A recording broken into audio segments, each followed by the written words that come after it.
244년 조상은 군을 세 갈래로 나눠 촉을 침공했는데 조상과 하우현이 이끄는 6만 본지는 낙곡도로, 곽해가 이끄는 3만 군대는 기산도로, 그리고 하우패가 이끄는 1만은 자오도를 통해 진격했습니다.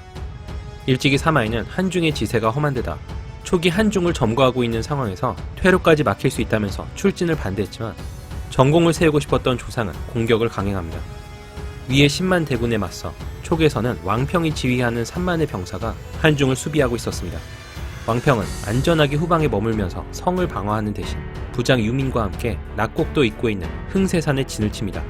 왕평은 먼저 유민을 시켜 100여리에 걸쳐 수많은 길을 꽂아 실제보다 많은 병력이 수비하고 있는 것처럼 보이게 합니다. 그리고 왕평 본인은 단지 1000여 명의 병사만을 데리고 낙곡도의 출구에 있는 황금곡에서 위나라 본진을 맞이합니다. 조상의 본진은 낙곡도를 따라 남아있는데 선세의 험준함이 상상을 초월해서 병사들과 수송대가 많은 고생을 합니다. 진군하는 과정에서 소와 말, 노새와 나귀가 다수 죽었고 백성과 이민족이 도로에서 울부짖었다는 기록이 있습니다. 천신만고 끝에 낙곡도 출구에 도착한 위나라군은 이번에는 가파른 고지에 방어진을 구축하고 있었던 왕평을 상대해야 했는데 그 뒤에 펼쳐진 수많은 깃발을 보고 어떻게 싸워야 할지 막막한 심정이었을 겁니다. 하지만 동쪽에서 하오패의 1만 병력이 험준하기로 유명한 자오곡을 통과해 흥세산을 포위합니다. 북쪽에서 내려오는 조상의 본진을 상대로 선전하고 있었던 왕평이었지만 남쪽에서 하오패가 공격해온다면 전세는 위나라 쪽으로 기울 가능성이 높은 상황이었습니다. 하지만 총나라군은 성 안에서 기다리는 대신 즉각 하오패를 요격했고 상대적으로 적은 병력을 소유한 데다 안 그래도 자오곡을 통과하느라 지쳐있었던 하오패의 군대는 촉군의 상대가 되지 못했습니다. 게다가 하오패는 촉을 상대로 한중을 수비하다 전사한 하우연의 아들이어서 총나라에서는 높은 상징성을 가진 인물이었기 때문에 집중 공격의 표적이 됩니다. 하오패는 몸소 나서 전투를 벌여야 하는 상황까지 몰렸지만 구원병이 도착해 겨우 위기에서 벗어날 수 있었습니다. 서쪽에서는 경험 많은 곽해가 3만의 군을 이끌고 기산도를 통과해 기산도 출구에 있는 양평관에 도착합니다. 하지만 눈치 빠른 곽해는 형세가 불리하다고 판단해 곧바로 퇴각을 결정했고 결과적으로는 군의 피해를 최소화하게 됩니다. 곽회는 이로 인해 돌아왔을 때 벌을 받는 대신 공을 인정받았다고 합니다. 그 와중에 조상이 이끄는 6만 본진은 왕평을 상대로 고전을 거듭하고 있었습니다. 점점 피해가 쌓여가자 조상의 부관들 사이에서는 불만이 늘어났지만 조상의 입장에서는 아무런 공도 세우지 못한 상황에서 쉽게 퇴각을 결정할 수 없었습니다.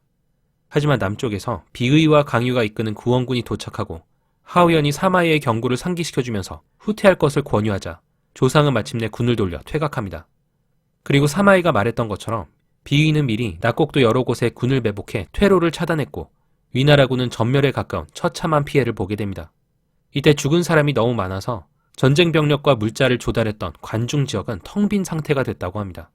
조상은 겨우 살아남아 그 지역을 빠져나올 수 있었지만 공을 세우기는커녕 무리한 공격으로 괴멸적인 패배를 당한 조상의 권위는 바닥을 찍게 됩니다. 그리고 낙곡에서의 패배는 위나라가 총나라를 상대로 공세를 멈추고 오히려 수세로 역전되는 계기가 됩니다. 한편 촉을 승리로 이끈 1등 공신 왕평이 4년 후인 248년 세상을 떠났습니다. 진수는 왕평에 대해 다음과 같은 평을 했습니다. 왕평은 이민족에게서 자라 손으로 글씨를 쓰지 못하였고 아는 글자도 10자를 넘지 못하니 입으로 말한 것을 다른 사람이 받아 적겠는데 그리 조리가 있었다. 사람을 시켜 사기와 한서를 읽게 하고 들었는데 그 내용과 속뜻을 모두 알아 종종 논하여 말할 때는 그 요지를 잃지 않았다. 행동은 법도를 지키고 농담을 하지 않았으며 아침부터 저녁까지 바르게 앉아 하루를 보내니 정숙하여 무장의 모습이 아니었다. 그러나 성격이 상대를 가리지 않고 거침없이 말하니 사람들이 자신을 깔본다 여기게 되어 이 때문에 명예가 깎이게 되었다. 같은 시기 오나라에서는 후계자 다툼이 한창이었는데 이 후계자 다툼의 중심에는 손노반이 있었습니다. 손노반은 송권의 딸로 처음에는 주유의 장남 주순과 결혼했다 남편이 사망하자 전종과 재혼한 인물이었습니다.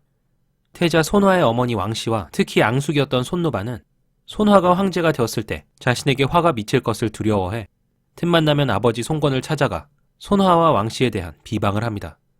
그리고 딸 손노반을 절대적으로 신뢰하고 있었던 송권은 그녀의 말만 믿고 손화를 의심하기 시작합니다.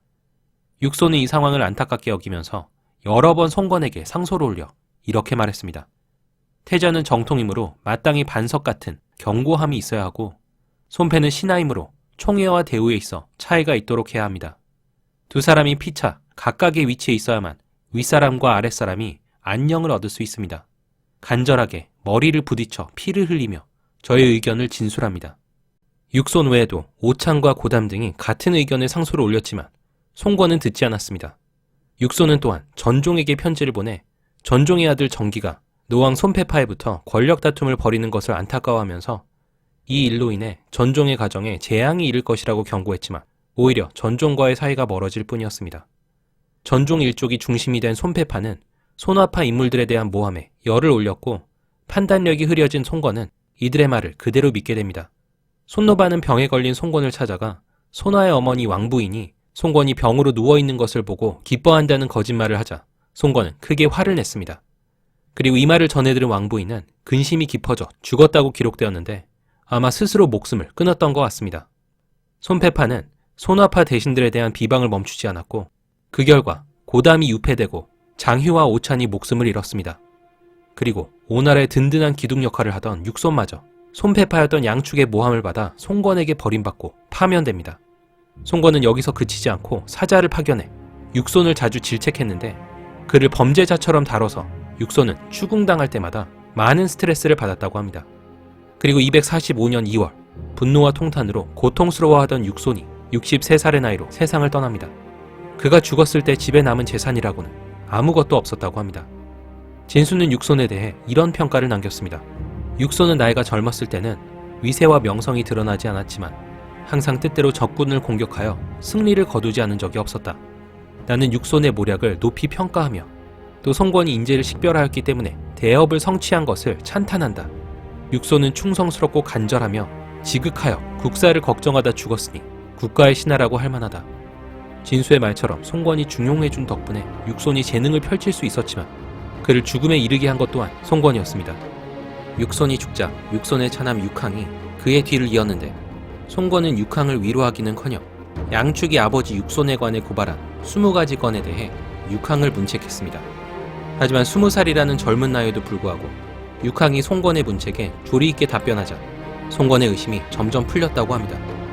위나라에서는 조상이 여전히 권력을 쥔 채 한, 등양, 이승 등과 함께 법을 마음대로 고치면서 전횡을 부리고 있었습니다. 한은 환관들에 의해 살해됐던 한나라의 대장군 하진의 손자로 머리가 좋아서 사마이를 실각시키는데 일조했었습니다. 등양과 이승은 능력보다는 조상과의 친분으로 인해 등용된 인물들로 부패하고 사치를 일삼아 나라를 어지럽혔습니다. 조상을 부추겨 무리하게 한중으로 원정을 감행하게 했던 것도 등양과 이승이었습니다. 조상 또한 사치와 향락에 빠져 궁궐의 물건들과 궁녀들을 사사로이 취했고 하한 등과 어울려 자주 술잔치를 열었다는 기록이 있습니다. 사마이는 이들의 전횡을 막으려다 조상과의 사이가 틀어졌고 결국 병을 핑계로 더 이상 정사에 관여하지 않게 됩니다. 그리고 비슷한 시기였던 247년 사마이의 부인 장춘하가 사망합니다. 사마이는 젊었을 때 거동이 불편하다면서 조조의 부름에 응하지 않았던 적이 있었는데 사마이가 멀쩡히 걷는 것을 시녀가 우연히 목격하자 당시 13살이었던 장춘하는 입막음을 위해 손수 시녀를 죽였고 그 후 집안일까지 도맡았다고 합니다. 사마이와 장춘하 사이에는 장남 사마사와 차남 사마소가 있었는데 사마사는 젊었을 때부터 위나라에 충성심이 없었고 그렇기 때문에 위나라 황족과 친척 관계였던 부인 하위와 사이가 멀어져 그녀를 독살합니다. 사마사는 부모를 닮아 냉혹한 면모가 있었던 것 같습니다. 사마이는 나이가 들면서 첩을 들였고 장춘하를 멀리하기 시작했는데 한 번은 사마이가 병에 걸렸을 때 장춘하가 문병을 오자 사마이는 늙은 것이 가증스럽게 어찌 성가시게 찾아오냐면서 무안을 줬습니다. 장춘하는 서러운 마음에 식음을 전폐하면서 죽으려고 하자 자식들 또한 어머니를 따라 단식을 시작했습니다. 얼마 후 사마이는 장춘하를 찾아가 사과했고 장춘하는 단식을 멈춥니다. 하지만 사마이는 이후에 사람들에게 늙은이가 죽는 것은 애석하지 않지만 내 자식들이 걱정되었을 뿐이다 라고 말했습니다. 비록 사마이가 70에 가까운 고령인데다 실각한 상태였지만 조상과 그의 무리들은 마음 한켠으로 항상 그를 두려워하고 의심했었습니다. 이승이 마침 형주 자세에 부임하게 돼서 인사차 사마이를 방문해 그의 동태를 살폈는데 사마이는 병에 걸린 것처럼 행동하면서 여종 2명의 도움으로 겨우 거동하고 있었습니다. 사실 사마이는 젊은 시절 병든 모습을 보이면서 일부러 조정에 나가지 않았던 적이 있었기 때문에 연기로 남을 속이는 것에 익숙했던 것으로 보입니다. 사마이는 입을 가리키면서 목이 마르다고 하자 여종 중 한 명이 사마이에게 죽을 건넸는데 사마이는 그릇을 잡지 못해 가슴자락에 죽을 모두 흘리는 모습을 보였습니다. 이를 본 이승은 사마이께서 예전 풍이 재발했다고 하더니 이 지경일 줄 어찌 짐작했겠습니까? 라고 하자 사마이는 늙고 병들어 죽을 날이 코앞에 닥쳤으니 아들 사마사와 사마소를 잘 부탁한다고 말했습니다. 이승이 계속해서 말을 걸자 사마이는 못 알아듣는 척하면서 동문서답하는 혼신의 연기를 펼쳤고 이승은 곧바로 조상을 찾아가 사마이의 상태에 대해 이렇게 말했습니다. 사마공은 시체와 다름없어 기운이 겨우 남아있고 육체와 정신이 이미 분리되었으니 전혀 걱정할 필요가 없습니다. 이 말을 전해 들은 조상은 그제야 사마이에 대한 의심을 풀게 됩니다. 249년 1월 조상이 동생들과 함께 황제를 모시고 죽은 조이의 무덤인 고평릉을 참배하러 떠납니다. 사마이는 미리 장남 사마사와 함께 조상을 죽일 계획을 세우고 있었는데 평소에 하우현과 하한 등 조상 측 인물들과도 친분이 있었던 차남 사마소에게는 전날 저녁이 되어서야 이 계획을 알렸습니다. 사마이는 새벽에 사람을 시켜 이들 형제의 자는 모습을 살피게 했는데 편하게 잠든 사마사와는 달리 사마소는 잠을 설쳤다고 합니다. 새벽이 되자 사마사 주변으로 병사들이 모여들었는데 훈련이 잘 돼 진영이 가지런했습니다. 이들은 사마사가 은밀하게 양성한 삼청 결사대로 평소에는 민간에 흩어져 생활하다가 사마사의 부름을 받고 한 곳에 모여들었기 때문에 이들이 어디서 왔는지 알 수 없었습니다. 사마이는 사마사를 바라보면서 이 아이가 마침내 해냈구나 라고 말했습니다. 그리고 사마이와 아들들은 병사들을 이끌고 무기고로 향합니다.